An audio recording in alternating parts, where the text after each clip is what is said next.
头先来关心的就是台南新营的文化街有一栋透天厝，昨暗若像是发生这假事爆炸意外，雄雄安尼嘣一声，玻璃甲铁片呢是落甲规涂骹，有2个人受伤送病院治疗。这事故也互10户受到影响，也若详细的原因要着听候调查。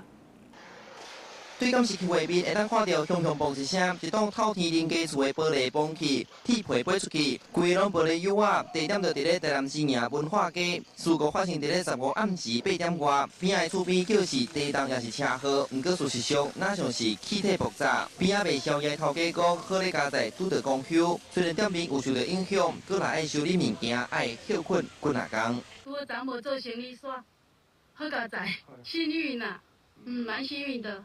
隔壁是大尔，徛家尔。无，之前咧卖衫裤，即马无。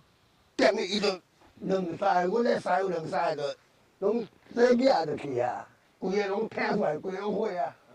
到尾无烧起来无啦。这单事件毋但影响10户，造成2人受伤，其中72年厝的查甫人，规身躯50%，互火烧着，目前伫咧永康基比病院治疗。另外一个骑机车经过是互玻璃片弹着伤，送医观察。透早火调人员嘛到场调查，到底敢是假事流出来，也搁咧鉴定当中。这个我们还没确认呢，就是说应该是气体爆炸，疑似气体爆炸，但是详细情形我们还是要现场的清理，然后才让我们确定是。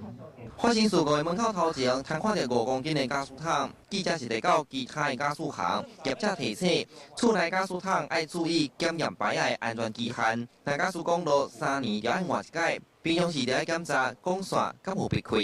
下次检验日期有没有符合在规定里面时间？可能是管线，也有可能是调整器，都有可能。 要仔细看才是啊。